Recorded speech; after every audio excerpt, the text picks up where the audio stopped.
días, profesora y compañeros. Pues no, en esta hermosa tarde, bueno, en este caso, en esta hora vamos a exponer sobre el primer periodo de un parto normal, ¿no es cierto? Que es el periodo de dilatación. Pues no conocemos tres periodos, lo cual vamos a enfocarnos en el tema del periodo de dilatación, pues, ¿no? Y también subtemas que es cuánto tiempo dura, los factores de riesgo y los cuidados de enfermería. Lo cual integramos este grupo, Kikaño Urbano Nadiuska, mi persona, Quispe Caetano Daimo, Quispe Díaz Ruth y Quispe Flores Lourdes. Procedemos. Bueno, primero, ¿qué es el periodo de dilatación o qué es la dilatación? Exactamente en el parto, porque hay otros conceptos en otros temas también, ¿no es cierto? Se refiere, nos dice el autor, a la apertura del cuello uterino y al aborramiento de la misma en el trabajo de parto, ¿cierto?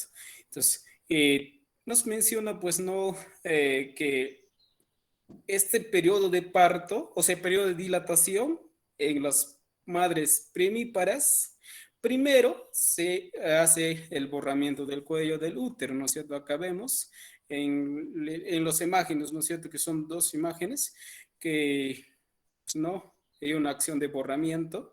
Entonces, primero una persona primípara, primero se borra el cuello, pues, ¿no es cierto? En cambio, a diferencia que una madre multípara puede ser, pues no ya los dos al mismo tiempo, que ¿no? Borramiento y dilatación.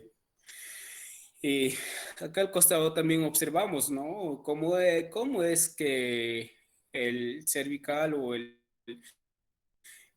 útero se dilata, ¿no es cierto? Acá vemos en un círculo de 1 centímetro mínimo, ¿no es cierto? De ahí 2 centímetros a medida va avanzando hasta llegar al último dilatación que es 10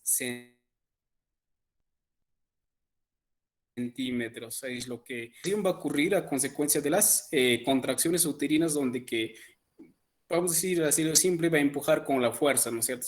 Como podemos mostrar en un globo también, ya, inflamos la punta del globo, lo sobramos y aplastamos el parte posterior que está más inflado, pues entonces el aire va a avanzar con la fuerza y el cuello que estaba delgado también se va a aperturarse. Más o menos de esa forma ocurre la dilatación. A ver, siguiente. Ya, exactamente el periodo de dilatación. Como ya hemos dicho, que es el primer periodo de un parto normal. ¿Por qué llamamos normal? Porque a veces no hay contracciones, ¿no es cierto? Entonces, no va a haber, pues, las dilataciones. Entonces, eso es ya un parto anormal, vamos a ver, distóxico, ¿no es cierto? Pero en este caso estamos hablando de un parto normal que, pues, va a ocupar desde el inicio de las contracciones. Pues no ve que hemos dicho que esto va a pasar, la dilatación es el producto de las contracciones, ¿no es cierto?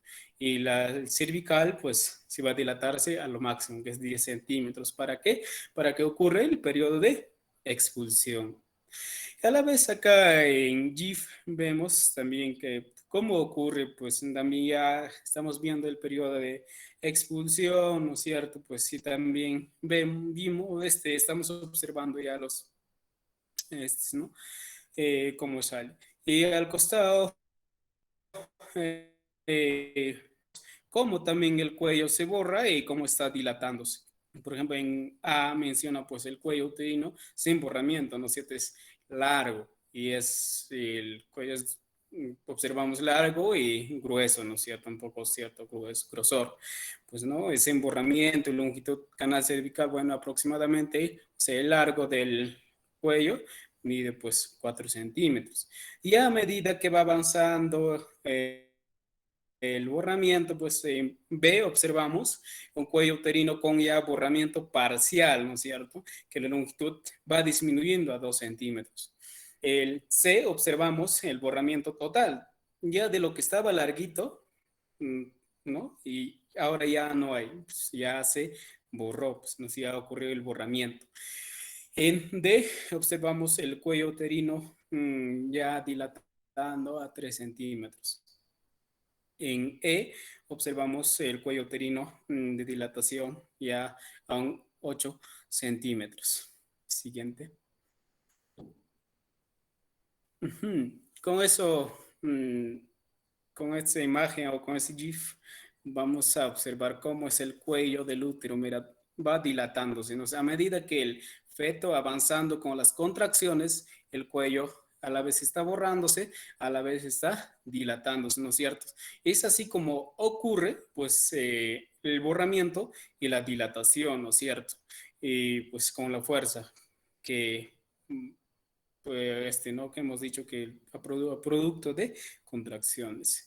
Ya luego ya va a pasar al periodo de alumbramiento con sus respectivos movimientos, ¿no es cierto? Pues ya ese es otro tema. Vamos a continuar con el siguiente diapositiva.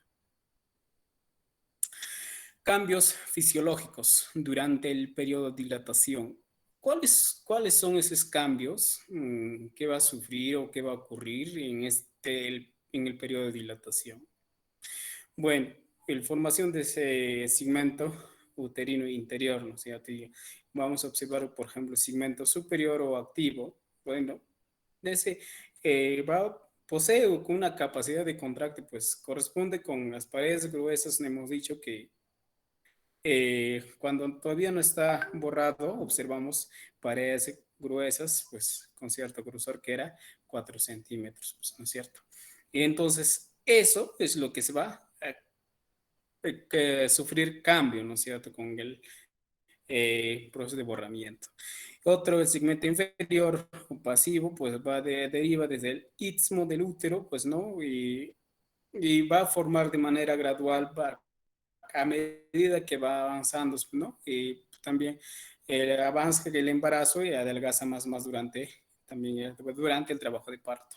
El borramiento del cuello útero, hemos hablado, y de la dilatación también, y formación de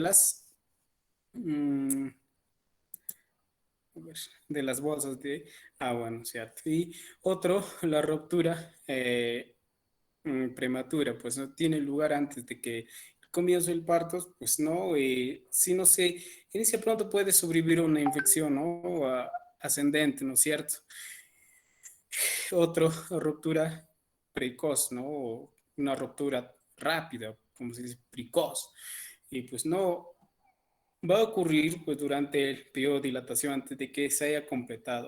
O sea, antes que haya completado los 10 centímetros, la ruptura de la bolsa amniótica, pues no, va a reventar, ¿no es cierto? Es una ruptura precoz, llamamos.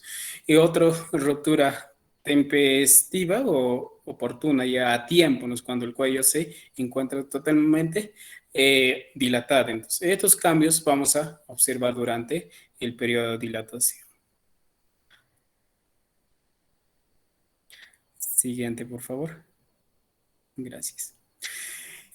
También vamos a hablar sobre los factores que van a alterar el periodo de dilatación, o sea, esos factores hay posibles, o sea, que no va a permitir que haya una adecuada dilatación, ¿no es cierto? Que puede ser un parto que va a consecuencia va a ser, pues va a ocurrir un parto prolongado, más tiempo, ¿no es cierto? Por ejemplo, uno de los factores vemos que hipodinámicas sin pocos movimientos o poco contracción, ¿no es cierto? Como sabemos que la dilatación es con la fuerza de las contracciones. Si hay pocas contracciones, no va a haber, no va a ser adecuado la dilatación. Otro, el desprendimiento, o sea, de desproporción cefálica pélvica. También no va a permitir que haya dilatación en una posición que no es adecuada, por ejemplo, una posición podálica, ¿no? Pues, otro, gestantes menor de 15 años, muy jóvenes, ¿no es cierto? Entonces, también es un factor la edad que no va a permitir el adecuado dilatación, por lo tanto, va a pasar un parto prolongado y va a sufrir, puede ocurrir un sufrimiento fetal. Y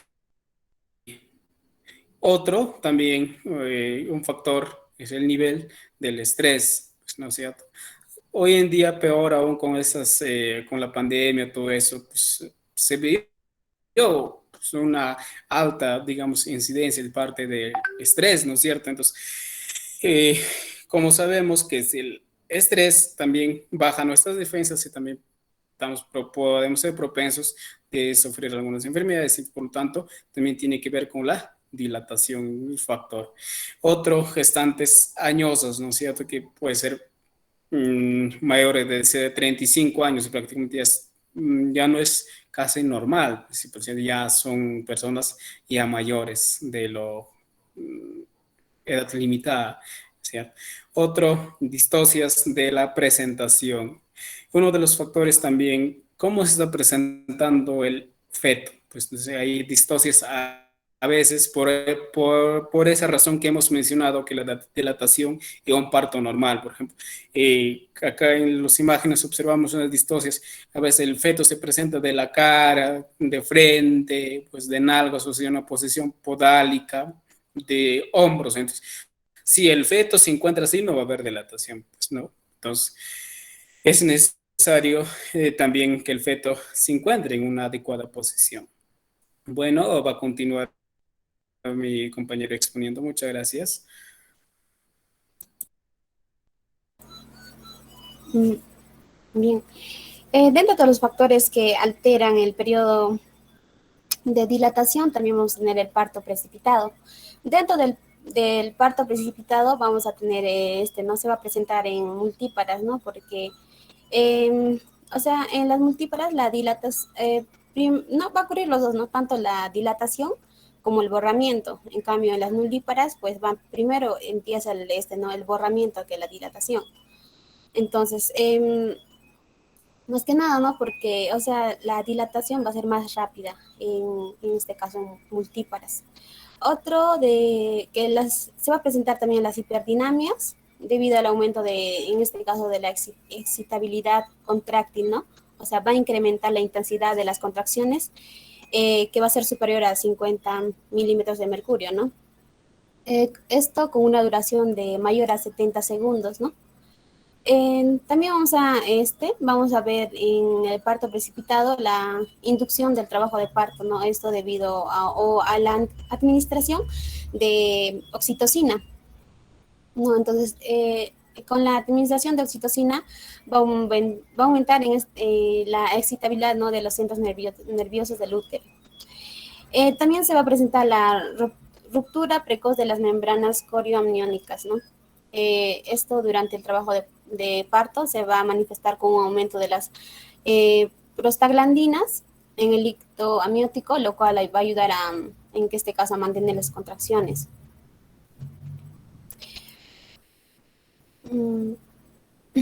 Pasa. Tenemos las clasificaciones. En la clasificación vamos a ver la fase latente y la fase activa. La fase latente es cuando la dilatación ¿no? En este caso va a ser poco, ¿no? La dilatación. En cambio, en la fase activa, la dilatación va a aumentar, ¿no? Esto pues va a empezar de los 4 centímetros. Dentro de la clasificación vamos a tener ¿no? En la dinámica uterina vamos a tener la intensidad, la frecuencia y la duración. Y la intensidad, ¿qué es la intensidad? Pues es el aumento, en este caso, de la presión uterina desde el punto correspondiente al tono basal, ¿no? Hasta el punto máximo de la presión uterina. O sea, es la velocidad de lo que va a empezar ¿no? O sea, es la velocidad de lo que empieza a contraerse, ¿no? Si es rápido o lento. Es la intensidad. Ahora, la duración, ¿qué es la duración? O sea, es esto, ¿no? Se mide desde el inicio hasta el término de la elevación de la onda contráctil, ¿no? Por encima de la línea basal. O sea, ¿cuánto tiempo va a durar el dolor, ¿no? En este caso, ¿no? Las contracciones, ¿cuánto tiempo dura? Ahora también nos habla de la frecuencia, ¿no? En la frecuencia vamos a ver, ¿no? O sea, es el número de las contracciones en 10 minutos. O sea, en 10 minutos, cuántas contracciones en este caso se va a dar, ¿no? También tenemos la duración, a ver, la frecuencia cardíaca fetal. En este caso, la auscultación se realiza entre las contracciones y durante las mismas, ¿no? Especialmente en su acme y su fase de relajación. También se va a realizar el tacto vaginal, entonces evaluar el grado de dilatación del cuello uterino, ¿no? En este caso, en cuántos centímetros, ¿no? Se, se encuentra. Pasa ruta. En la fase activa, como ya les mencionaba, en la fase activa, ¿no? La dilatación, ¿no? Va a tener una mayor velocidad, ¿no? Se inicia cuando comienza el trabajo de parto activo y termina cuando la dilatación está completa. Esto va a empezar o sea, la fase activa va a iniciar de los 4 centímetros, ¿no? De dilatación. Dentro de eso vamos a tener la dinámica uterina. Debe ser observada durante el lapso de 10 minutos, cada 30 minutos. La frecuencia contráctil varía cada 2 a 4 minutos, contando desde el acme de una contracción. No, vamos a tener también la duración en clínica, que se encuentra de unos 30 a 40 segundos, la intensidad, que se encuentra dentro de los 40 a 50 mililitros de mercurio, la frecuencia cardíaca fetal, que la auscultación se realiza entre las contracciones y duración durante las mismas, ¿no? Especialmente en su acme y su fase de relajación. El tacto vaginal, que se va a evaluar el grado de dilatación del cuello uterino, ¿no? Que ya les mencioné. Las alteraciones del periodo de dilatación, ¿no? Acá vemos la normalidad y el criterio, ¿no? Para el diagnóstico. En la fase latente retardada, en las nulíparas va a ser mayor a 20 horas. En las multíparas va a ser a mayor de 14 horas. En la fase activa retardada, en las nulíparas va a ser, ¿no? De menor de 1,2 centímetros por hora. En las multíparas va a ser menor a 1,5 centímetros por hora. También tenemos el cese secundario de la dilatación. El criterios para el diagnóstico va a ser cese de la dilatación por 2 o más horas, ¿no? Fase de desaceleración prolongada. En las nulíparas va a ser a mayor de 3 horas, ¿no? En las multíparas va a ser mayor a 1 hora.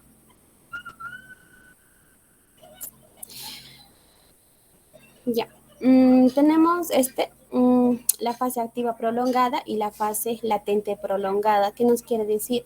En la fase latente prolongada va a haber el trabajo de parto va a haber ¿no? El trabajo de parto va a ser de 8 horas. El cuello uterino va a ser, en este caso, ¿no?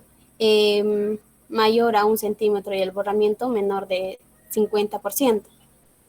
En la fase latente prolongada, el trabajo de parto va a progresar lentamente o no va a progresar. En la fase activa prolongada, no va a haber signos de desproporción cefalopélvica, ni obstrucción del trabajo de parto.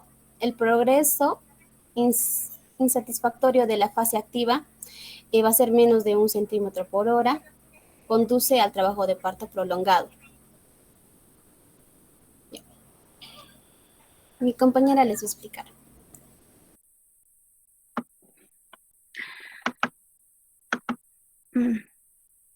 Ya, bueno, continuando con la exposición, yo les voy a hablar sobre las complicaciones durante el periodo de dilatación. ¿Qué complicaciones se puede ver aquí en la fase del periodo de dilatación? Una de las complicaciones que vamos a ver es el sufrimiento fetal.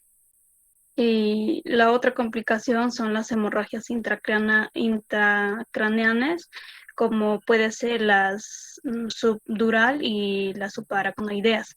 También va a haber una hipoxia, que es la ausencia de oxígeno suficiente en los tejidos, y también va a haber una asfixia fetal. También vamos a ver una hemorragia por desgarro cervical, y la última complicación que se va a ver es el desgarro por partes blandas de la pelvis de la madre, ¿no? Ya, aquí les voy a mencionar cuáles son los cuidados que se va a realizar, ¿no?, en un periodo de dilatación. Ya, como primer cuidado que debemos realizar es registrar los datos de la gestante, ¿no?, o de la madre. También vamos a realizar la amnioscopía y el CTG, que no se recomienda la amnioscopía en la valoración inicial de la mujer cuando está bajo riesgo o en trabajo de parto. También no se aconseja el uso de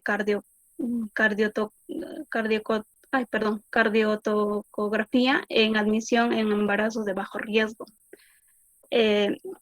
También se le va a realizar una ducha, un enema, que se recomienda no utilizar el enema en forma rutinaria durante el parto.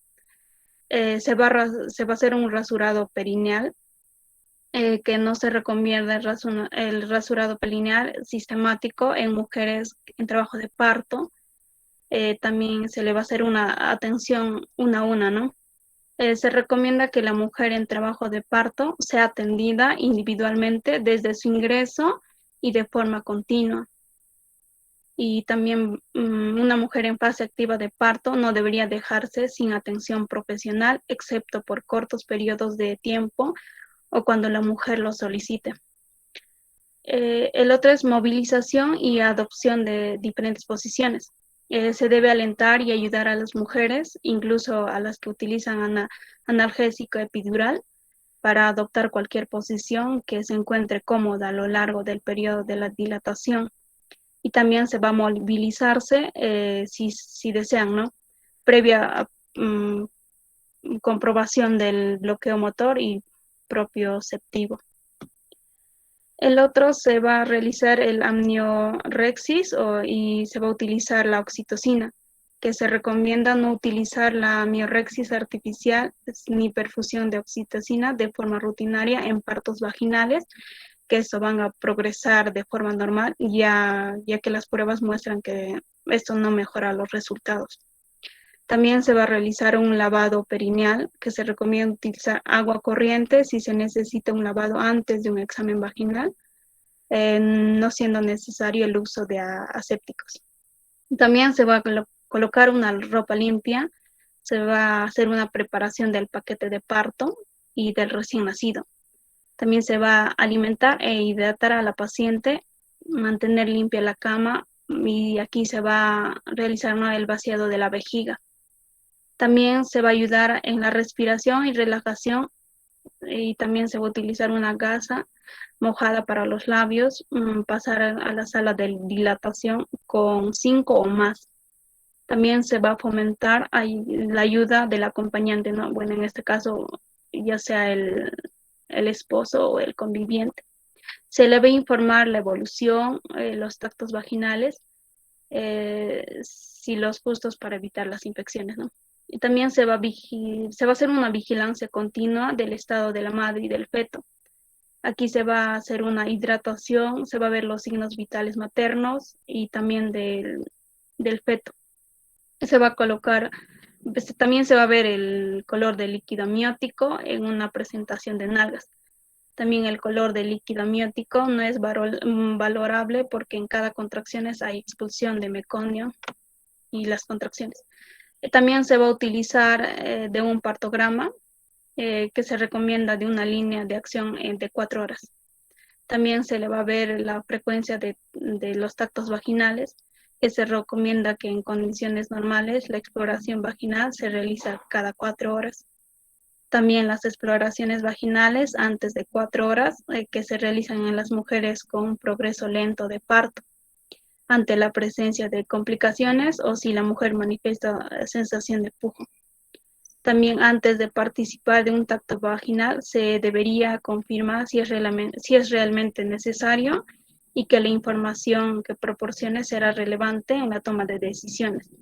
También ser consciente de que en el examen vaginal es una exploración molesta e invasiva, que va a ser asociado a un incremento de riesgo de infección. Se va a garantizar la privacidad, la dignidad y la comodidad de la madre gestante. También se va a explicar la razón por lo que se le practica y los hallazgos encontrados, con sensibilidad, sobre todo si no son esperados por la mujer. Ya, el tratamiento de retardo de la dilatación. Cuando se sospecha un retardo en la fase activa de la primera etapa del parto, se recomienda ofrecer apoyo a la madre, ¿no? También la hidratación y el método apropiado y efectivo para el control de dolor. Aquí, si las membranas están intactas, se procede a la amnioresis. Se va a hacer una exploración vaginal 2 horas después y si el progreso de dilatación es menos de 1 centímetro, se va a establecer el diagnóstico de retardo de la dilatación. Y aquí, una vez establecido el diagnóstico de retardo de la dilatación, se va a ofrecer la estimulación con la oxitocina. También se va a practicar la monitorización continua y se va a ofrecer un anestésico epidural antes del uso de la oxitocina. También se va a proceder a un nuevo tacto vaginal cada 4 horas después de que se inicie la perfusión de la oxitocina. También, si el progreso de la dilatación es inferior a 2 centímetros, aquí se va a evaluar el caso tomando en consideración la posición de la práctica de una cesárea. Y si el progreso es superior a 2 centímetros, se va a realizar una nueva exploración también cada 4 horas después. Ya. Aquí nos hemos planteado un caso clínico para ver las intervenciones de enfermería cuando una mujer no está en un periodo de dilatación. Ya, paciente de 20 años de edad, que es primigesta de 38 semanas de edad gestacional, acude al Hospital Regional de Ayacucho por presentar dolor abdominal hace 8 horas, tipo espasmódico, localizado en el hipogastrio, irradiado en la región lumbosacra, que aumenta en duración, intensidad y frecuencia. Aquí el examen físico no presenta pérdida de líquido transvaginal, no sangrado, con movimientos fetales, membranas íntegras, 6 centímetros de dilatación, dinámica uterina presente con borramiento. A los signos vitales presenta la presión arterial de 130 entre 90 milímetros de mercurio, la frecuencia cardíaca es 90 latidos por minuto, la frecuencia respiratoria es 23 respiraciones por minuto, la temperatura va a ser de 37.3 grados centígrados y la saturación de oxígeno de 91%, lo cual se decide su hospitalización. Ya. Aquí vamos a ver el SOAPIE, que son los datos subjetivos, lo que el paciente manifiesta, que siente mucho dolor. En los objetivos, al examen físico no presenta pérdida de líquido transvaginal ni sangrado, con movimientos fetales, membranas íntegras, 6 centímetros de dilatación, dinámica uterina presente con borramiento. A los signos vitales presentan presión arterial de 130 entre 90 milímetros de mercurio, frecuencia cardíaca de 90 latidos por minuto, la frecuencia respiratoria de 23 respiraciones por minuto. La temperatura es de 37.3 grados centígrados y la saturación de oxígeno de 91. Ya, el diagnóstico que nos hemos planteado es que está con el código, ¿no? Código 00132, que es dolor agudo relacionado con agentes lesivos biológicos, que son las contracciones, evidenciado por conducta expresiva, gemido y llanto. Ya, los objetivos que nos hemos planteado es que en la etiqueta de 1400, que es un manejo de dolor. Y las intervenciones que vamos a realizar es pues el que está en el NIC, en el 6482, que es manejo ambiental, que es el COMFORT, y el otro es de 6040, que es terapia de relajación. Y las actividades que vamos a realizar pues son proporcionar una cama limpia y cómoda, colocar a la paciente, en este caso es la madre gestante, de forma que se facilite la comodidad, crear un ambiente tranquilo, sin interrupciones, con luces suaves y una temperatura agradable. También se va a mostrar y practicar la técnica de relajación con la madre gestante. Se va a utilizar el masaje, entre otras medidas como cambios posturales para caminar y estado sentado. Y también se va a inducir conductas que estén condicionadas para reducir la relajación, como una respiración profunda. Y la evaluación que se va a dar después, ¿no?, de las intervenciones va a ser, pues, el paciente disminuye el dolor con los cuidados del profesional de enfermería durante su hospitalización. Eso sería todo. Gracias. Muy bien, jóvenes. Felicitaciones al grupo. A ver, por favor, jóvenes, formulen sus preguntas.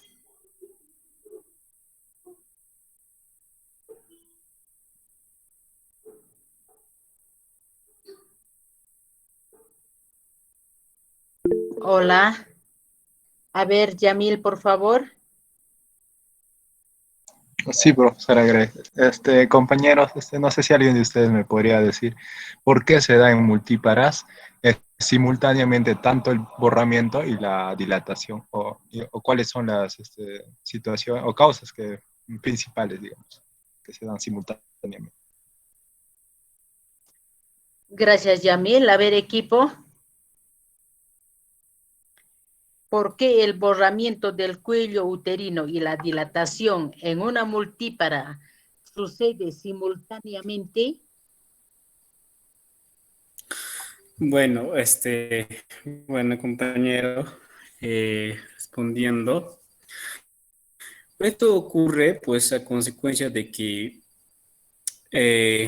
también va a influir un poco las hormonas y además, como se sabe, por ejemplo, en las multíparas hasta el tiempo también va a ser menos y en las nulíparas y de hasta el tiempo va a ser más largo, ¿no es cierto? Entonces, eso va a ocurrir a consecuencia de que ya el órgano, así por decirlo, prácticamente, decirlo, ya se ha hecho antes, ¿no? Ya ha ocurrido antes, entonces ya no necesariamente primero el otro, luego uno, sino ya los dos va a ir simultáneamente, pues con la borramiento y la dilatación, pues, ¿no? Y así también el tiempo también se va a hacer así corto, y a diferencia que el nulíparas no es largo, ¿no es cierto? Entonces, sí, sería eso.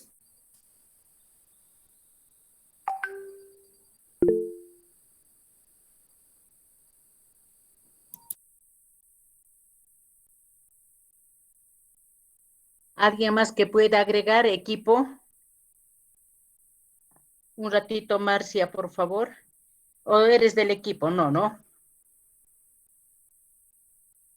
No, profesora, Ya, no un pertenezco momentito. al De grupo. repente alguien todavía va a incrementar algo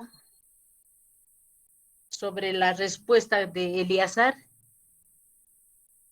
Equipo, todos tienen que defender, es como en la sustentación de Ya, tesis. profesora. Ok, Lourdes. Ya, profesora. Que en las multíparas se va a dar tanto el borramiento y en este caso la dilatación al mismo tiempo, ¿no? ¿Por qué? Por ejemplo, en las nulíparas, como o sea, no ha tenido, por ejemplo, no ha pasado por el parto o no ha tenido un bebé, en este caso, o no ha parido, como se podría decir, pues no ha sucedido, pues no, el borramiento, la dilatación, nada de eso. O sea, no ha pasado. En cambio, en las multíparas, ya sea en su primer hijo o en su segundo hijo, ¿no? En el nacimiento, ya no, en este caso el útero, el cuello del útero, ya sea en este caso, ¿no? O sea, se ha borrado, ¿no? De lo que estaba así gruesito, ¿no? Como se podría decir, como un tubito, pues ¿no? Ya se borró. Entonces, cuando ya ¿no? O sea, ya sea en este caso, ¿no? Con su embarazo, ¿no? A la hora de parto, pues ya va a haber o sea, va a haber una facilidad ya en este caso, ¿no? Del borramiento se va a dar más rápido y también la dilatación. Bueno, eso sería, profesor. Muy bien. ¿Qué dices, Yamil? Sí, profesora, sí, he escuchado lo que me ha manifestado. Como dicen, ¿no? Ya la mujer ha pasado por un embarazo y ha finalizado ya un embarazo y en la cual todas esas estructuras que comprometen que nazca un bebé ya han sido expandidas. Entonces, en un segundo embarazo, esas estructuras ya se dan de manera simultánea porque ya anteriormente ya se han logrado expandir y dilatar, ¿no? Como el útero, o sea, se contrae y también se dilata. Claro, efectivamente es así, porque ya prácticamente tiene una primera experiencia ese órgano y más las acciones de las hormonas que intervienen en ese proceso, la prostaglandina, la oxitocina, entonces simultáneamente ambos eventos suceden en una multípara. Pero siempre mi recomendación es que tengan mucho cuidado con ese suceso en las gran multíparas.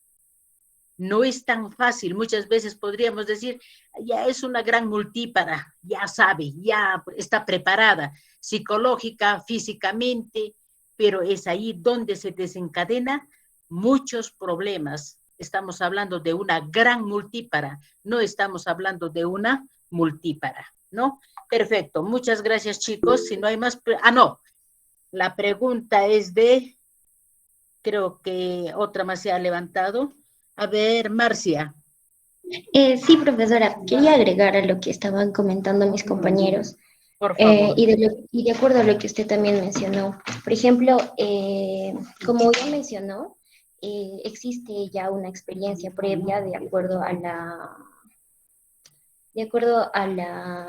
al primer embarazo de una madre y por ello se clasifica, ¿no? En mujeres multíparas, gran multíparas.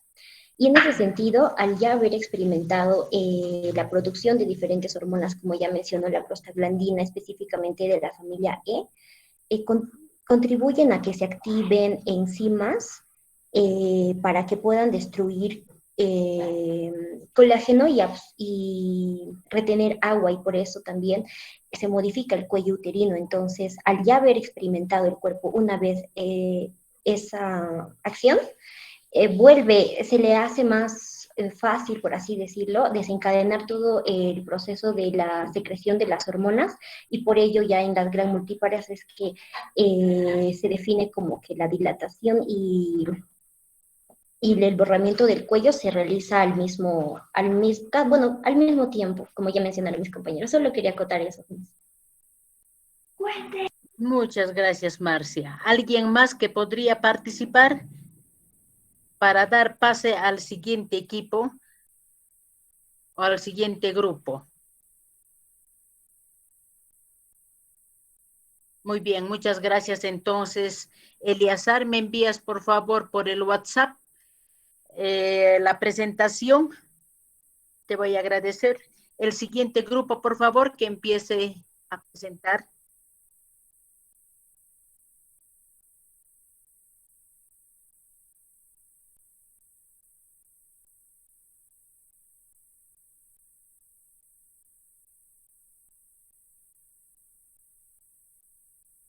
Bien, profesora y compañeros, muy buenas tardes con cada uno de ustedes.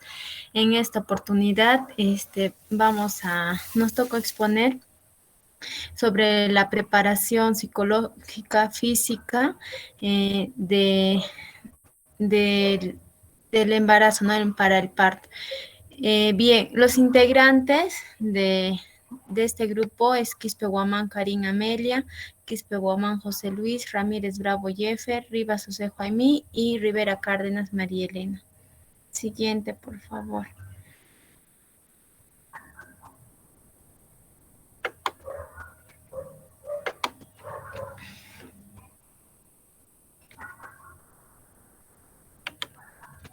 Ya. Dentro de la preparación física para el parto, vamos a ver. Siguiente, por favor. Primeramente vamos a definir qué es la preparación física.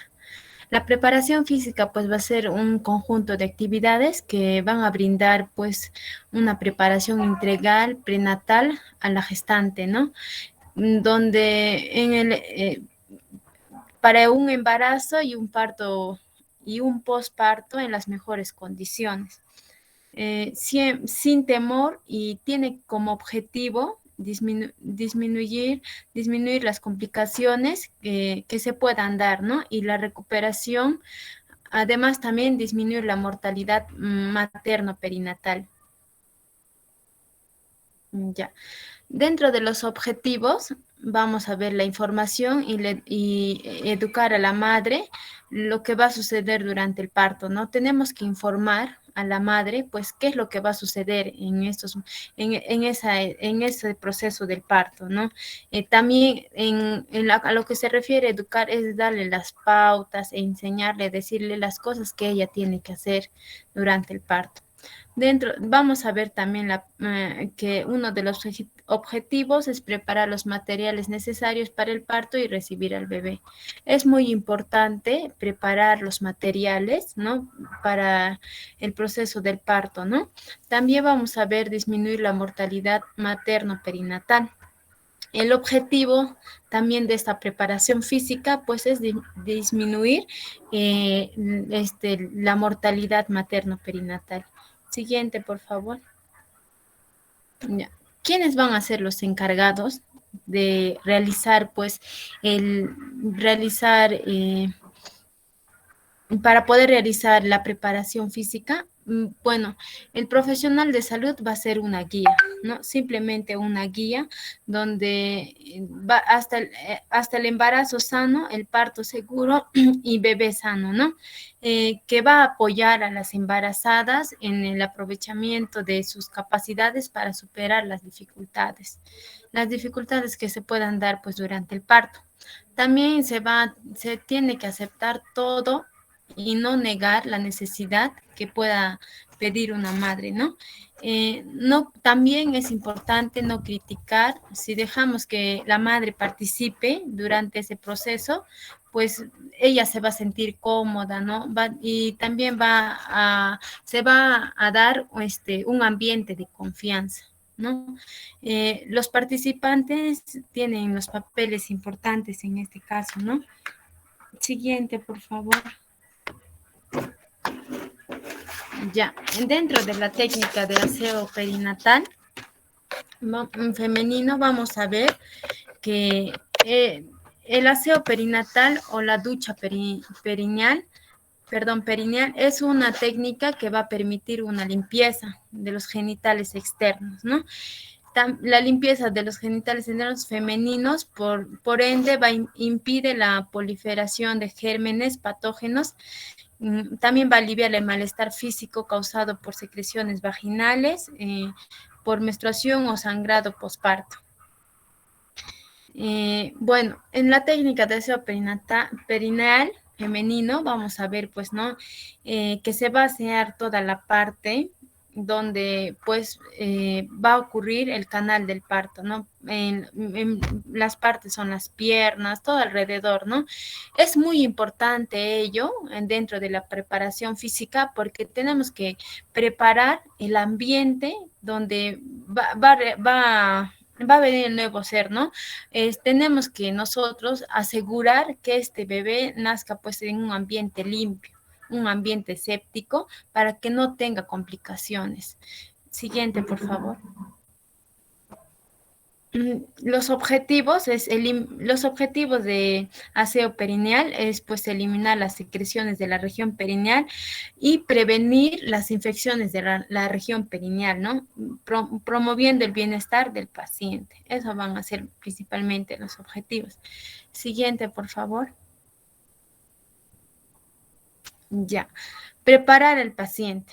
Primeramente vamos a comprobar la identidad del paciente, ¿no? Si es el paciente al cual nosotros estamos atendiendo, identificarlo, ¿no? Con su DNI, con el nombre, con los apellidos. Informar al paciente del procedimiento que se va a realizar y pedir su colaboración. En todo procedimiento, durante el parto, se tiene que informar al paciente, decirle qué es lo que qué es lo que le estamos haciendo, ¿no? Al momento de quizás taparle las partes íntimas o ponerle las pierneras, tenemos que avisarle al paciente, ¿no? Qué es lo que estamos realizando con ella y también pedirle que nos pueda colaborar, ¿no?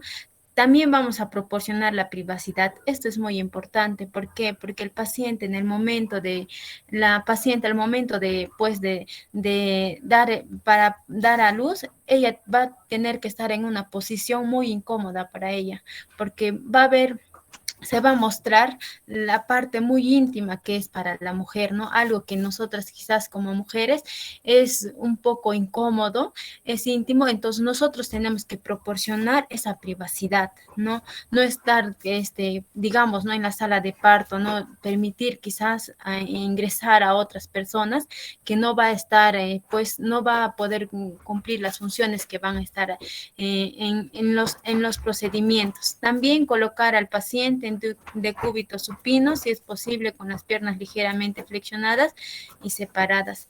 Pues se va a preparar de esa manera el paciente porque es la posición correcta, bueno, ¿no? A la que se da ahora en los establecimientos de salud para que puedan dar a luz. Siguiente, por favor. Antes del procedimiento, primeramente tenemos que alistar los materiales. Alistar los materiales, ¿no? También vamos a explicar el procedimiento al paciente pidiendo su colaboración y autorización. Como mencioné, se tiene que pedir la autorización del paciente. Si el paciente, bueno, ¿no? De alguna otra manera tiene que estar de acuerdo porque se tiene que hacer de esos procedimientos para que todo vaya bien. También proteger la cama con el impermeable. Siguiente, por favor. Dentro de los procedimientos, primeramente, se va a lavar las manos como se hace, ¿no? En cualquier otro tipo de procedimiento con los pacientes. También se va a colocar los guantes estériles. Luego de ello, colocar el equipo en la mesa de la paciente, ¿no? Los equipos que son necesarios. Retirar las cubiertas de la cama en pliegues.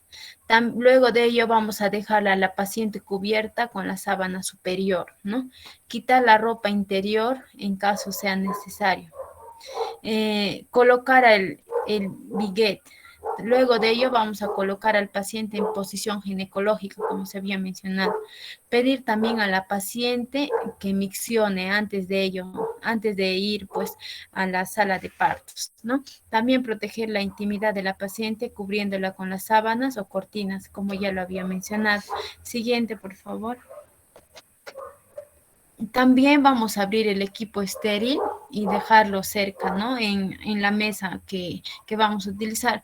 Hacer caer un chorro fino de agua en los genitales externos para hacer la limpieza. Luego de ello, limpiar el periné de arriba hacia abajo, ¿no? Es la forma correcta.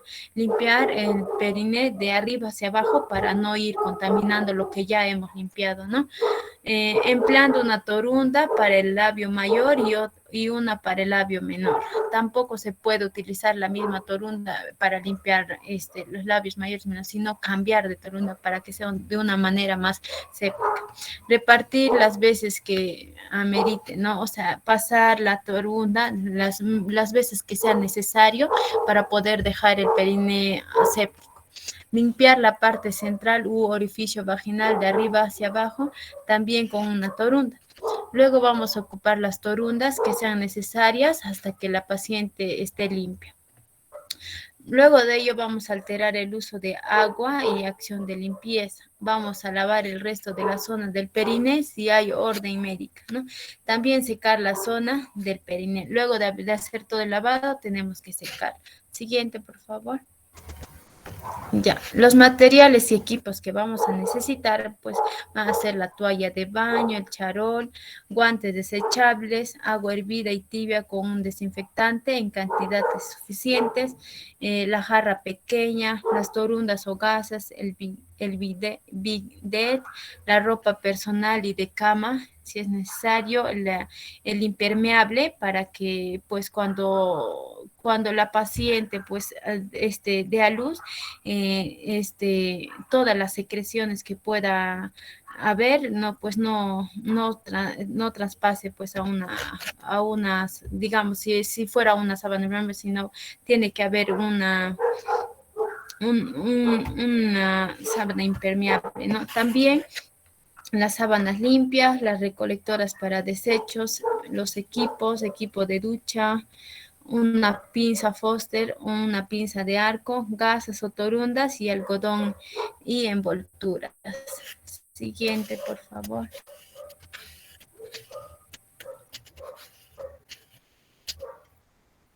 Ya, dentro de la preparación psicológica,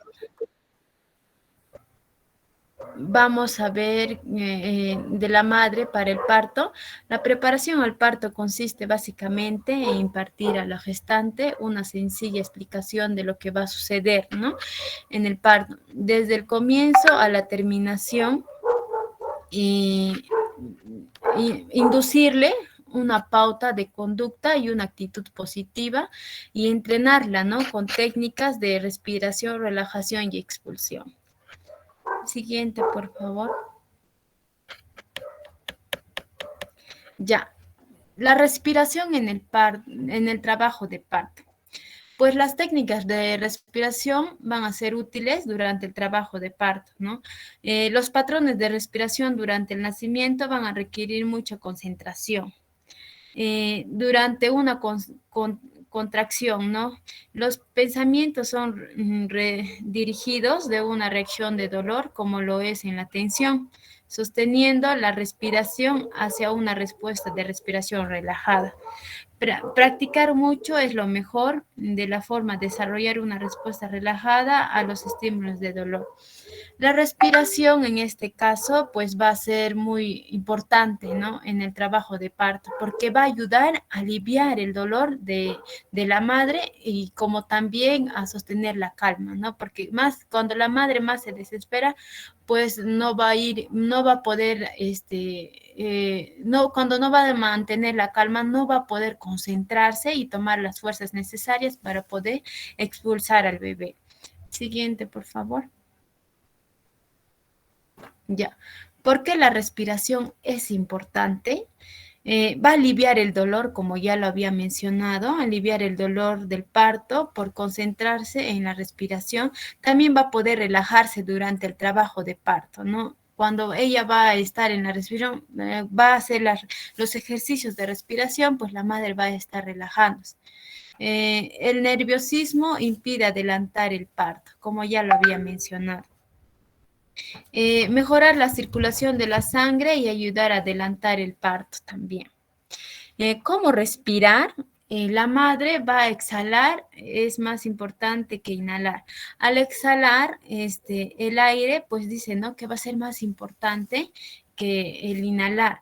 Al terminar de exhalar, se puede inhalar espontáneamente. También si toma conciencia de inhalar y va a inhalar demasiado también pues va a provocar entumecimiento de las manos y los pies. Entonces, pues siempre va a tomar conciencia de exhalar. También cuando va a inhalar con la nariz en 2 o 3 segundos, va a exhalar con la boca en el tiempo de lo que va a inhalar, es decir, como 5 a 6 segundos, ¿no? También la forma de la boca es como apagando lentamente el fuego, expulsar el aire finamente y lentamente con los labios separados. Estos ejercicios de respiración, pues la madre va a ir preparándose ya durante su embarazo, ¿no? Se podría decir en la psicoprofilaxis. Es muy importante en el trabajo del parto. La respiración, como dice, va a tener que ser lenta al momento de inhalar y también al momento de exhalar. Ahí menciona como si estuviera, pues, apagando el fuego, dice, ¿no? Como, por ejemplo, cuando va a hacer la inhalación lentamente y exhalar lentamente también, ¿no? Siguiente, por favor. La técnica del pujo. Dentro de la técnica del pujo, pues vamos a ver qué es la maniobra por excelencia, ¿no? Nos dice aquí que la madre debe realizar para ayudar la salida del bebé en la fase de expulsión. Una adecuada técnica facilitará en gran medida el desplazamiento del bebé, pues a través del canal del parto, evitando demoras innecesarias y dificultades para el niño. También debemos recordar que la madre que sí ha solicitado la colocación de analgésicos, ¿no? La ejecución de movimientos de contracciones musculares en menos eficientes, desde ahí que es de suma importancia el entrenamiento previo. Aquí nos quiere decir que pues la técnica del pujo va a ser muy importante, ¿no? Para poder adelantar el parto, como así es por decir. Siguiente, por favor. Ahora vamos a seguir viendo los ejercicios del pujo. Bueno, al momento de pujar, la madre tiene que tomar aire con la boca, ingresando al máximo volumen posible, ¿no? E inhalar el aire lo más que pueda, el volumen que más pueda, ¿no? Ella tiene que inhalar el aire. Luego levantar la cabeza reteniendo el aire, simulando una abdominal conveccional, ¿no? También relajar el periné y hacer fuerza con los abdominales, simulando el gesto de obrar, dice. También va a mantener el tiempo que sea necesario que va a necesitar renovar el aire, ¿no? Si ella ya está cansada de inhalar, pues ella tiene que estar, bueno, tranquila, y cuando ella sienta que puede nuevamente hacer esos ejercicios, lo tiene que hacer. Pero si ella ya se siente cansada, no lo va a poder hacer correctamente. Luego va a tener que relajarse completamente hasta el siguiente pujo, ¿no? Siguiente, por favor. Bien, voy a dar paso a mi compañero. Gracias. Ya. Continuando con la exposición, yo voy a hablarles sobre la evaluación materna. La evaluación materna lo realiza el obstetriz o ya sea el médico. La evaluación materna es un conjunto o serie de procedimientos de diagnóstico y terapéuticos. Esto lo hacen para la adecuada vigilancia del proceso de parto.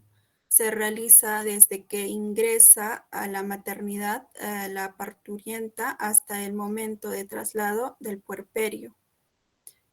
¿Pasa? Ya. Dentro de la evaluación materna vamos a ver 3 fases. En el primero es el diagnóstico de trabajo de parto. En el diagnóstico de trabajo de parto, en esto vamos a se tiene que identificar el inicio del trabajo de parto. ¿Con qué fin se tiene que identificar?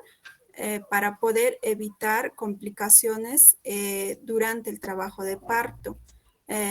Tiene que, por ejemplo, el obstetriz o el médico tiene que estar capacitado para poder identificar lo que es el trabajo de parto, ya que un diagnóstico erróneo puede generar ansiedad en la madre, y al generar ansiedad puede traer complicaciones o que el parto se prolongue.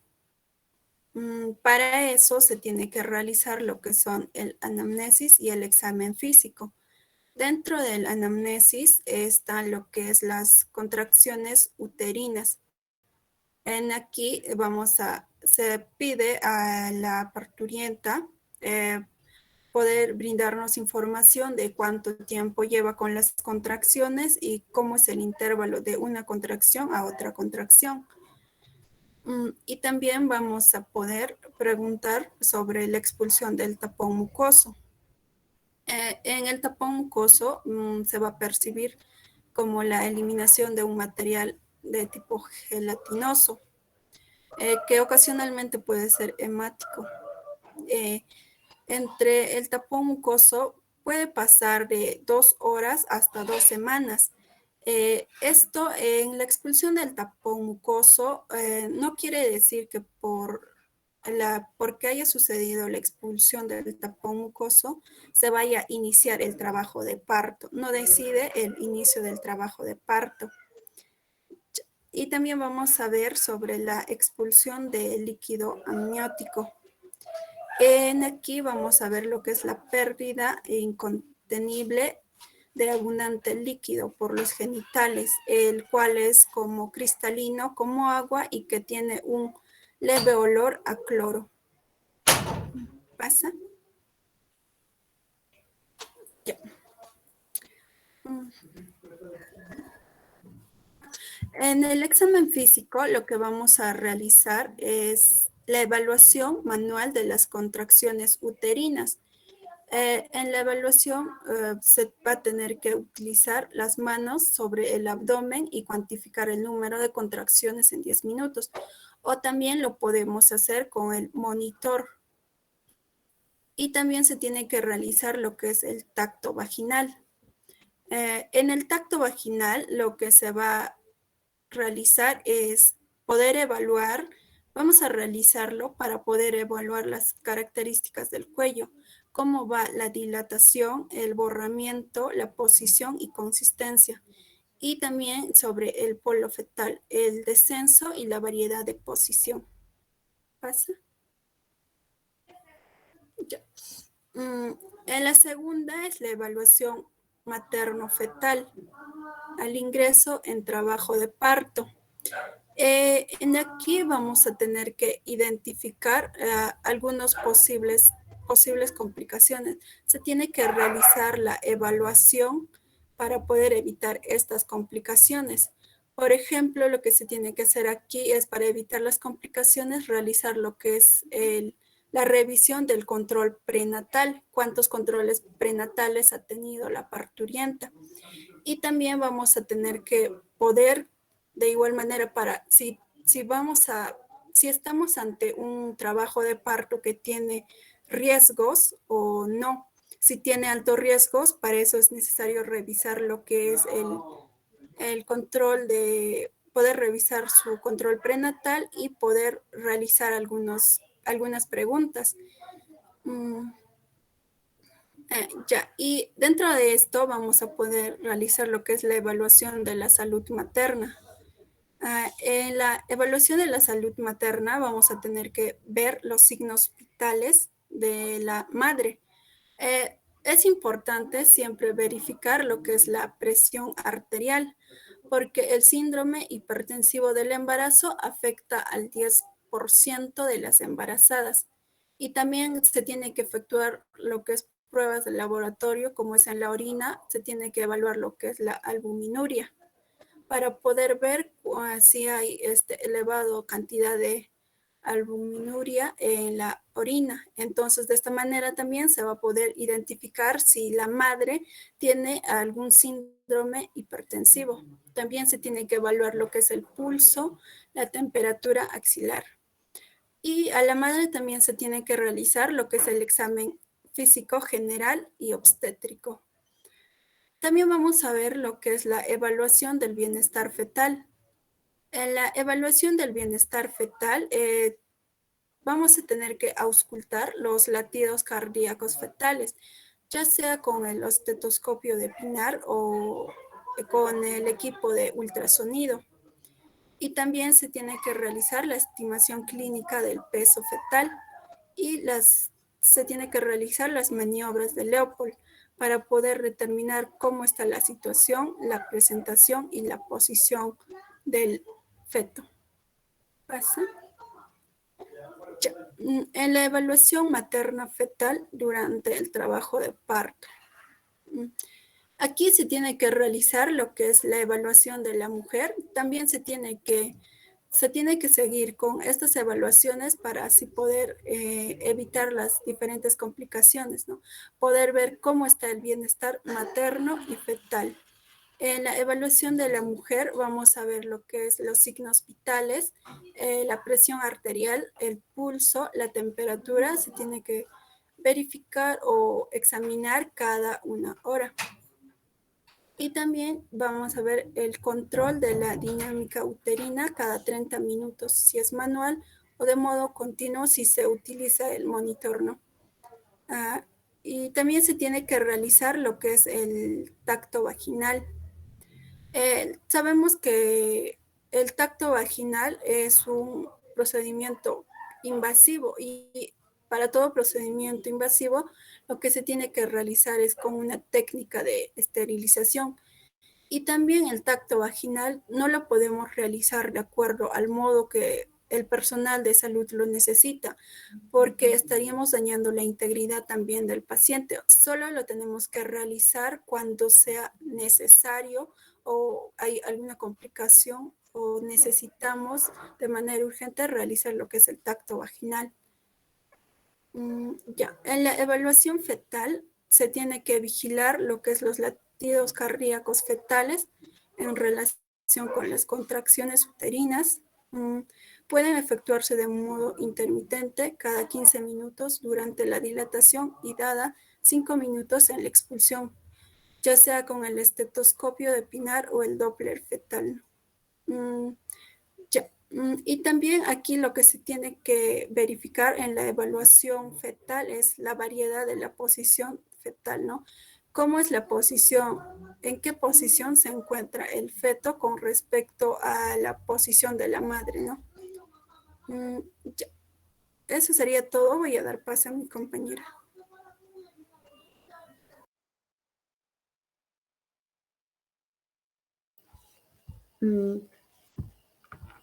Ya, continuando con la exposición, yo voy a hablar sobre los cuidados de enfermería.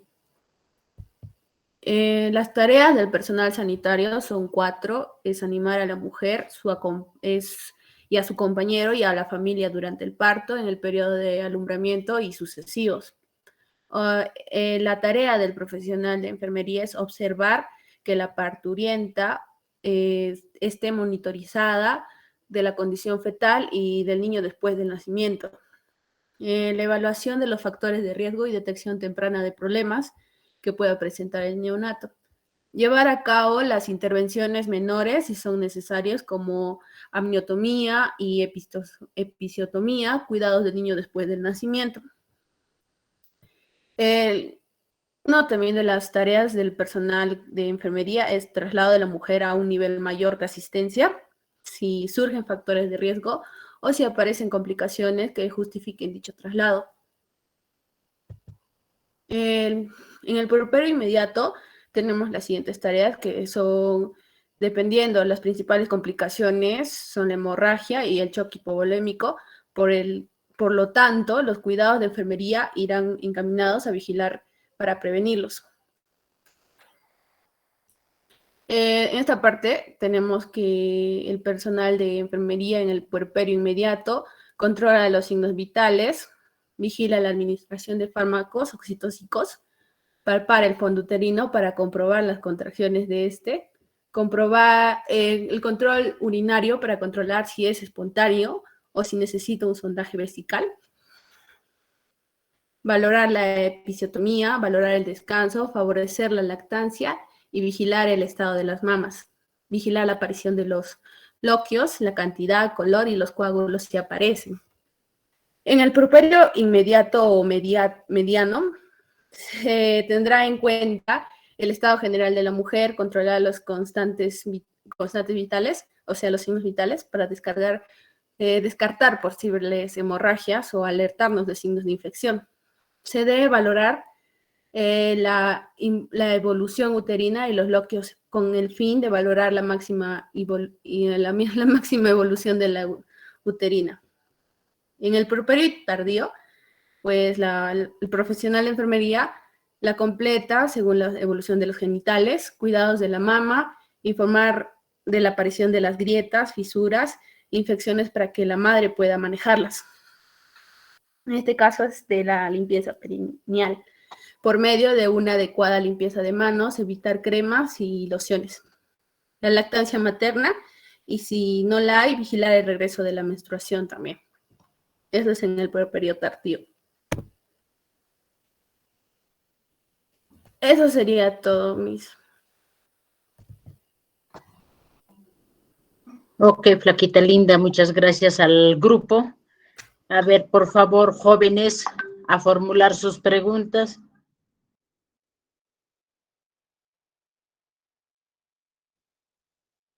Chicos, a solicitar, por favor.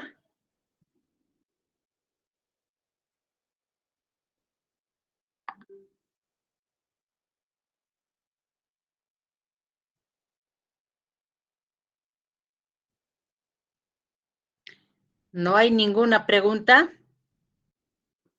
Todo estuvo ok, clarísimo. Jóvenes.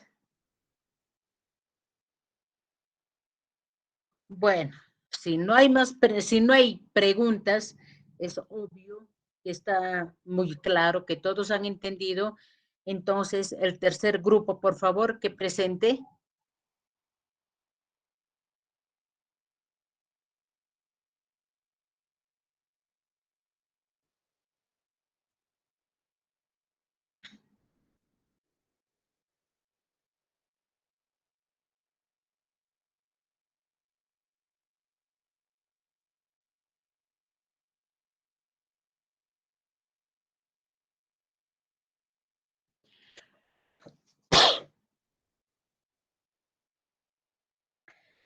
Chicos, ¿están ahí? Sí, profesora, sí estamos aquí. Ok, Yamil. Muchas gracias, Josué.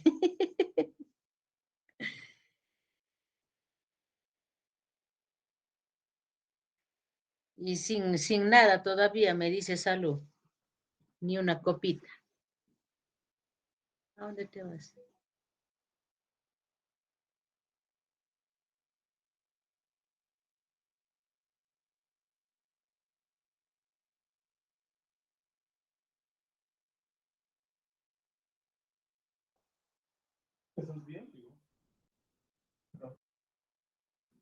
Ya me he dado cuenta de Josué.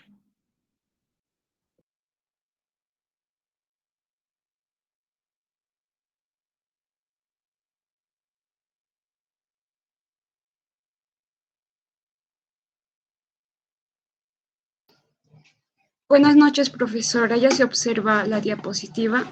Sí, sí se observa.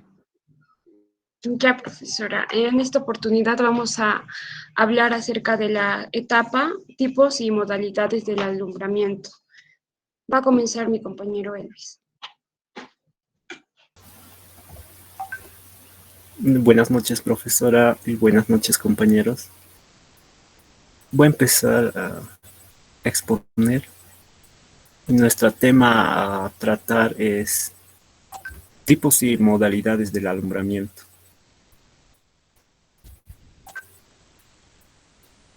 Por favor.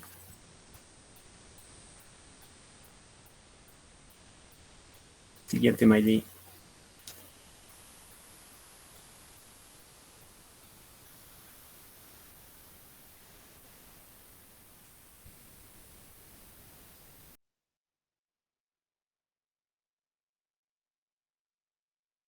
Ya, bueno. Ya, como sabemos, las fases del parto son lo que es la dilatación, expulsión y alumbramiento, ¿no?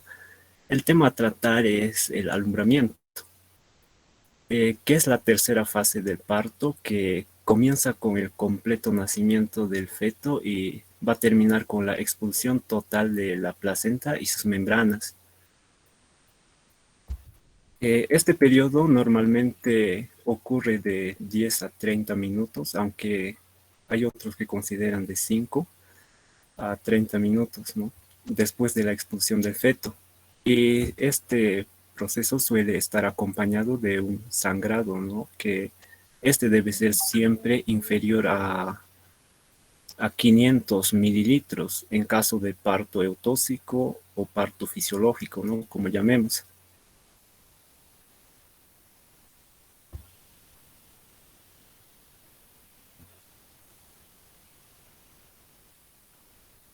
¿Qué pasó?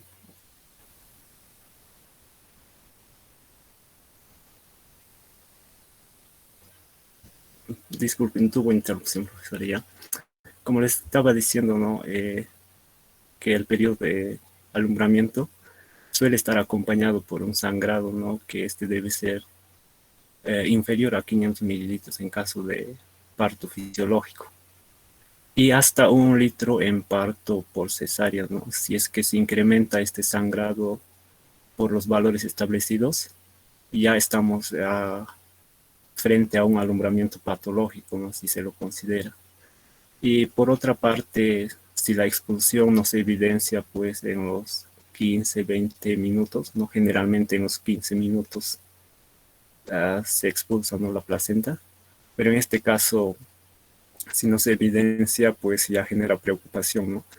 Y por ello, ya que es necesario aplicar diferentes procedimientos, ¿no? Para ayudar a el alumbramiento, como por ejemplo realizar los masajes suprapúbicos, o si en caso administrar, ¿no? Oxitocina intravenosa, o si el caso persiste podemos realizar lo que es extracción manual de la placenta. Y como dicen, ¿no? Se reconoce desde las prácticas clínicas que el riesgo de complicaciones tras el nacimiento de la placenta y membranas continúa por un periodo de tiempo que oscila entre 1 y 4 horas. Porque estas primeras horas son críticos, ¿no? Así por decirlo, ya que aquí se dan muchas de las complicaciones, como vienen a ser los desgarros, el alumbramiento incompleto, ¿no? Cuando alguna membrana se queda, y la hipotonía uterina, y también podemos mencionar la atonía, que estos podrían producir mortalidad materna, ¿no? Por ello es principal atender, ¿no? Principalmente en las 2 primeras horas, ¿no? Debemos estar pendiente en controlar los signos vitales de la puérpera, controlar el sangrado y las contracciones uterinas cada 15 minutos. Eso sería el siguiente, Maggie.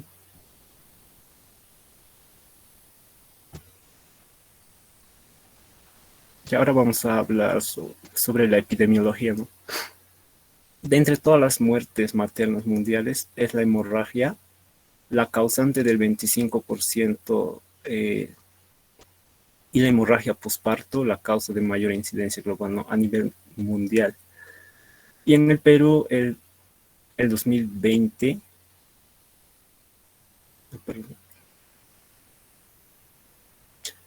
ya en el Perú, el 2020, año que marcó el inicio de la crisis sanitaria, ¿no? Por la pandemia del COVID-19, se evidenciaron 440 mujeres que murieron durante el embarazo o en los 42 días siguientes del parto. Y en el Perú representó un incremento de 45.7% respecto al del año 2019. Y en este año 2021, hasta la semana 13, que es hasta el 13 de abril, 136 mujeres murieron durante el embarazo en los 42 días siguientes al parto en el Perú, lo cual representa un incremento de 65.9% respecto al año 2020.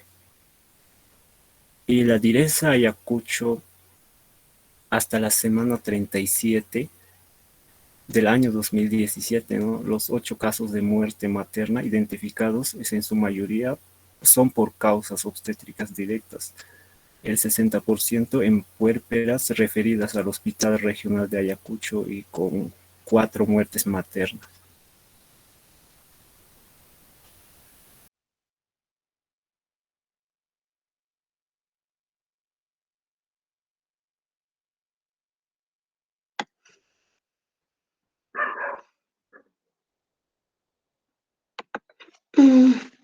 Ya. Etiología. Surgen otras complicaciones durante el puerperio, como la rotura e inversión uterina, como la anemia, las infecciones patológicas, las mamarias, las vasculares, psiquiátricas, entre otras, que afectan la salud de los pacientes en estas últimas etapas de la gestación. Las complicaciones que surgen durante el puerperio inmediato son uno de los principales motivos de consulta en los servicios de urgencia y son una de las primeras causas de mortalidad materna. La hemorragia posparto es un problema de salud pública mundial causada por alteraciones del tono uterino, como las lesiones en el canal de parto, la retención del tejido de coagulapatías, y en la mayoría de la frecuencia de patologías puerperales ocurre en las primeras 24 horas después del parto. La OMS recomienda que la atención especial en este periodo, de forma rutinaria, monitoreando el sangrado vaginal, las contracciones uterinas, el fondo uterino, la temperatura y la frecuencia cardíaca. Compañera, sigue.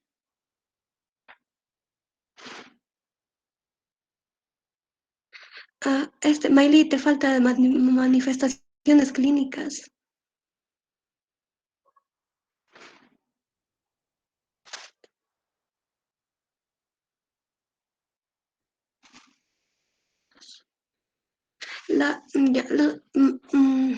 Las manifestaciones clínicas se va a dar el peso, la pérdida del peso, se da en el parto con la salida del bebé y de la placenta.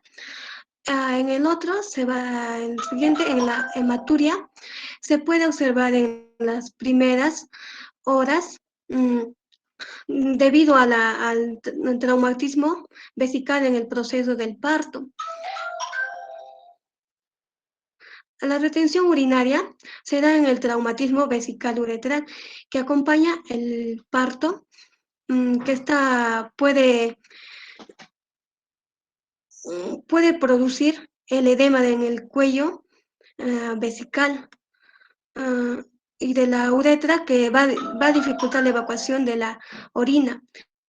En la insuficiencia urinaria se va a producir regularmente como la consecuencia de la retención urinaria y de las maniobras de cateterización. En el aumento de las secreciones vaginales en el embarazo, eso pueden ser, estos son transparentes y también pueden ser con restos de sangre. Y en la rotura de bolsa es la salida del flujo acuoso de la vagina. Mi compañera va a continuar.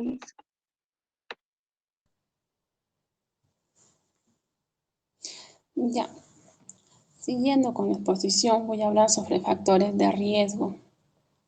Se presenta como un factor de riesgo obstétrico la probabilidad de que se produzca una situación imprevista, ¿no?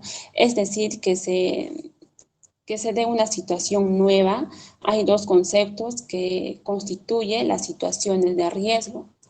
La primera de ellas es cuando los pacientes se controlan su gestación y todo, ¿no? Todo el momento imprevisto, ¿no? Con una complicación con la otra, ¿no?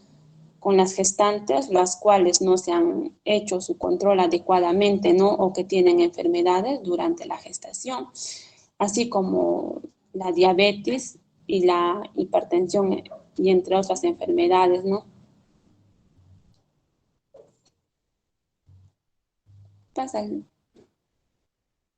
Ya ahí tenemos los signos de alarma, ¿no?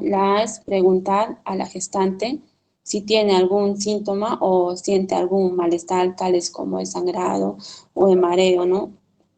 La B es si tiene alguno de estos signos de peligro, se le debe estabilizar, no, o sea, se le debe tratar se lo debe tratar, ¿no? Al paciente, a la gestante, diré, por ejemplo, ¿no?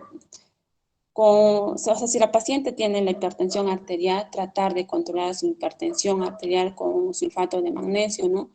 En caso que sea una complicación ya grave, lo que deberíamos de hacer es referir a otro centro de salud, ¿no?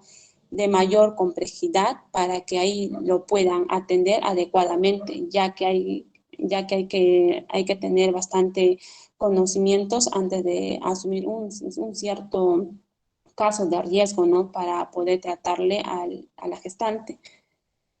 En la C tenemos oriente sobre las señales de alarma, ¿no? En este caso, explicarle a la gestante qué cuidados debe tener y cuáles son los signos de alarma, ¿no? Tales como la visión borrosa y los mareos también las náuseas y los vómitos, ¿no? Vómitos en exceso que cada momento, que ya no se puede controlarse, ¿no? Etcétera, para que pueda acudir en un centro de salud en cuanto se presente signos de alarma, ¿no? El otro es evaluar en las primeras semanas del puerperio, se refiere a que debemos de ver cómo va mejorando la madre, ¿no? En este caso, con respecto a su recuperación luego de su parto, si presenta algún signo de alarma, hasta su recuperación completa durante el proceso de parto, ¿no? Pásale, compañero.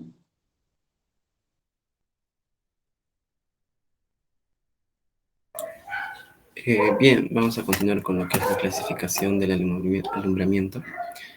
Y ya, pues como se dijo en un inicio, el alumbramiento va a ser la tercera etapa, ¿no? Donde, pues, la tercera etapa del parto, que va a transcurrir a partir desde que el bebé nace hasta la expulsión de la placenta, ¿no? Y vamos a ver los tres tipos de alumbramiento. Una de ellas es el alumbramiento espontáneo, como dice aquí, es aquel, ¿no? que se produce solo, de forma natural. ¿Qué quiere decir esto? Que la expulsión se va a realizar fisiológicamente por la gravedad, ¿no? Y también por el esfuerzo que va a realizar la madre. Y en este tipo, en este alumbramiento espontáneo, no se va a utilizar ningún medicamento uterotónico, como es la oxitocina. Tampoco se va a realizar, pues, lo que son los masajes o las tracciones del cordón umbilical, ¿no? Y simplemente se va a recibir, así como se ve en la imagen, a la placenta, ¿no? Ahí se ve una maniobra de Dublin, que es la torsión continua de la placenta, girando las membranas sobre el eje para evitar desgarros de estas, ¿no? Hay que tener cuidado de que la placenta se salga. Luego está el alumbramiento dirigido. Se realiza el manejo activo. Bueno, este alumbramiento dirigido ya es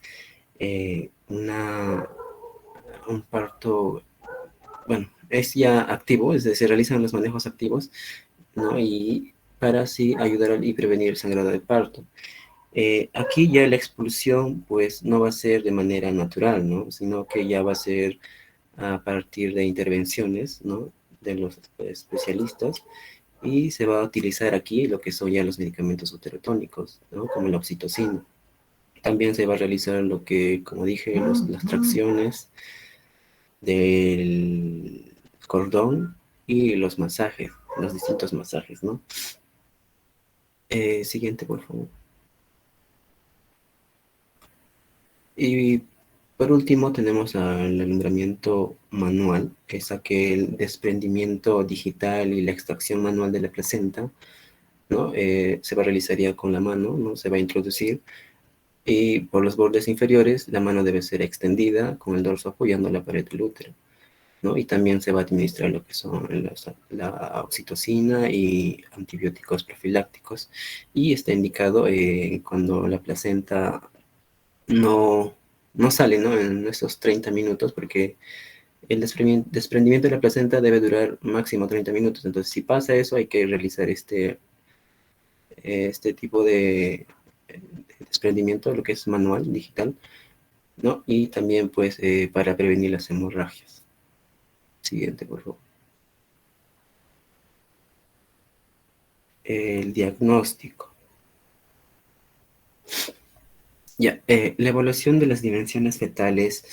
Bueno, en este diagnóstico hay que evaluar, pues, las dimensiones fetales y las pelvianas, ¿no? Para permitir a veces determinar si la causa es una desproporción fetopelviana. ¿Qué es una desproporción fetopelviana? Esta desproporción fetopelviana es la imposibilidad, ¿no? de que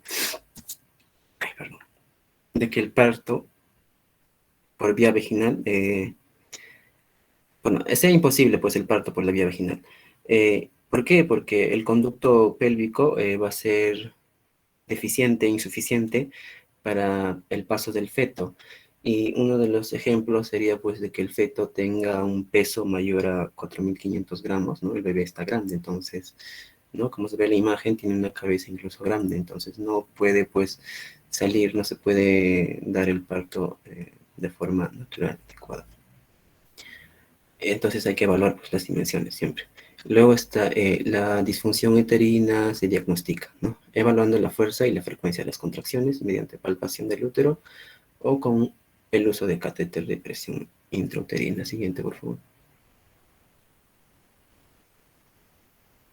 Ya, en caso de que se quiera diagnosticar lo que es la hemorragia, que es una de las complicaciones, suele ser evidentemente clínico, apareciendo una pérdida hemática excesiva antes del alumbramiento de la placenta, ¿no? Se ve una hemorragia antes de que la placenta salga, pues, ¿no? Entonces, además de intentar cuantificar la hemorragia, es necesario valorar la repercusión de la misma sobre el estado hemodinámico de la paciente. Y pues para ello hay que ver, tomar como referencia los signos y síntomas. ¿Qué signos debemos tomar en referencia? La presión arterial, ¿no? Va a indicar, en los signos, va a indicar afección hemodinámica y va a depender, ¿no? Si es leve, moderada o grave, según esta medida, 100 sobre 80, 80 sobre 70 milímetros de mercurio, ¿no? Respectivamente. Y entre los síntomas, pues, se va a indicar, ¿no? La hemorragia leve, la moderada y la grave. En la leve está, pues, los síntomas de debilidad, sudor, taquicardia. En la moderada está el palidez, oliguria, y en la grave, pues, ya se da el shock, ¿no? El fallo renal con anuria, la disnea, entre otros. Entonces hay que evaluar estos signos y síntomas en el diagnóstico. Siguiente, por favor. Bien, el tratamiento. Esta estrategia de tratamiento pues se ha definido como la administración de un fármaco, ¿no? Para así aumentar el tono y las contracciones uterinas. También está el pinzamiento temprano del cordón y la tracción suave del cordón para facilitar el parto de la placenta. Entonces, ¿qué fármaco que se va a utilizar aquí? Pues va a ser la oxitocina, ¿no? Va a ser un medicamento uterotónico que promueve el aumento del tono uterino y las contracciones. Y habitualmente se administra inmediatamente después del parto del hombro del bebé. Una vez que el hombro haya salido, ya se va administrando. Y esta revisión considera la eficacia y la seguridad de la profilaxis con oxitocina en la etapa del alumbramiento. Entonces, ¿cuál es el tratamiento? Hay que colocar vía endovenosa con catéter número 18, administrar cloruro de sodio, la oxitocina, con oxitocina, 40-60 gotas por minuto. Hay que estar monitorizando, solicitar exámenes auxiliares, ¿no? Si se necesita una transfusión de sangre, hay que hacer una transfusión de sangre. Y pues todo que sea un trabajo en equipo, ¿no? Siguiente.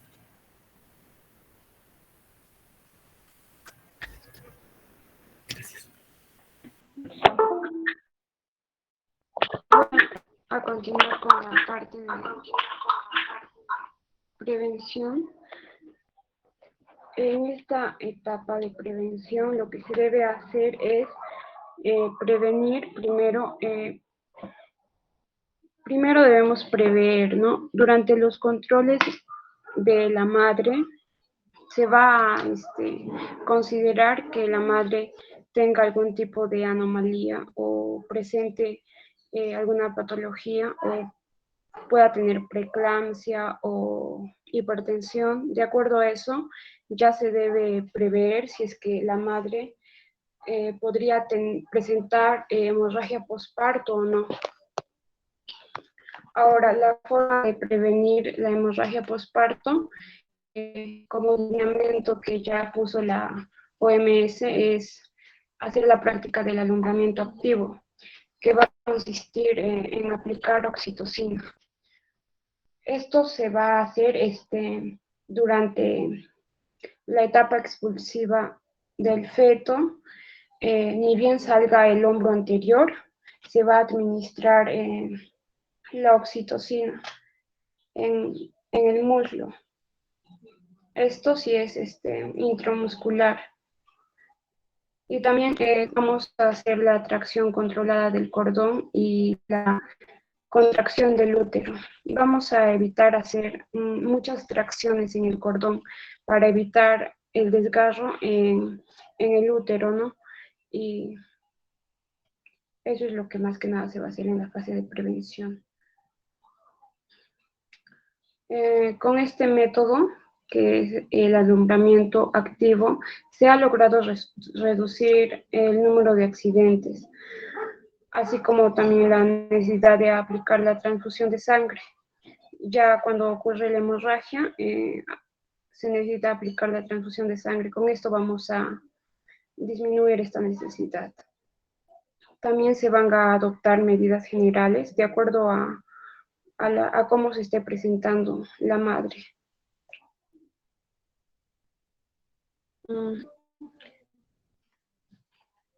En la parte de endovenoso, la aplicación de oxitocina endovenosa se va a aplicar por venoclisis.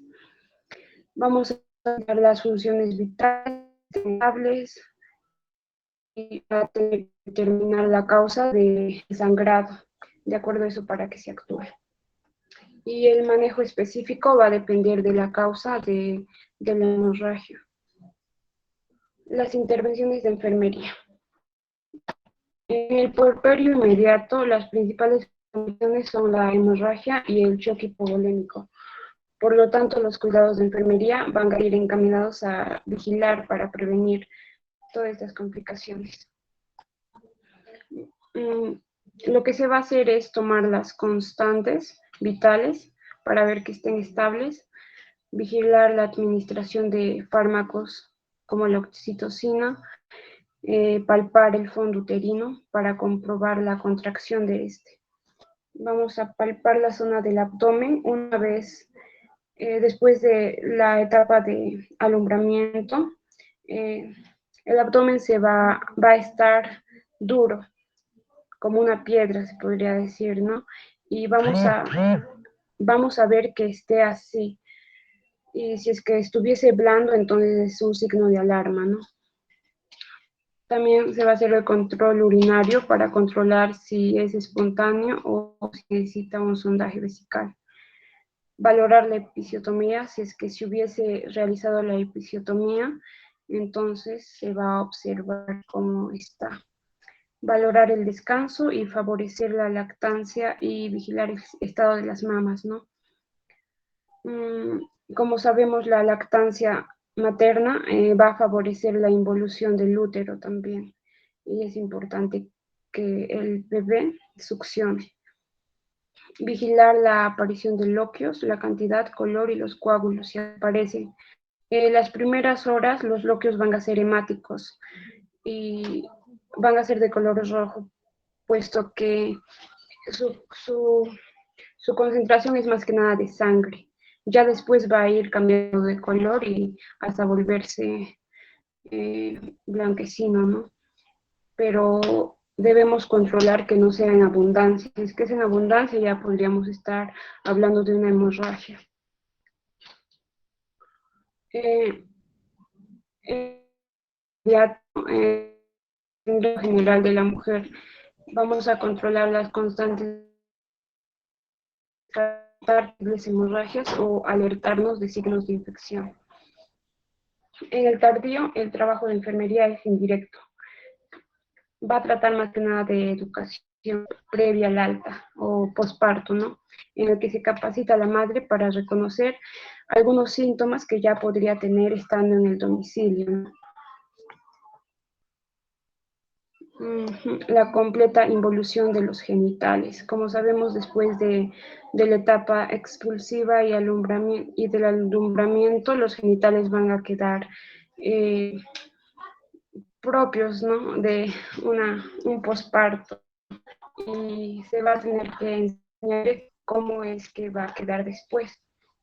También el cuidado de las mamas, se va a informar acerca de aparición de grietas, fisuras e infección para que la madre pueda manejarlas por medio de una limpieza de manos, dar cremas y lociones. Es importante que la madre tenga una higiene en todas estas zonas, no solo en la zona, sino también en la zona de los genitales, que tenga higiene para evitar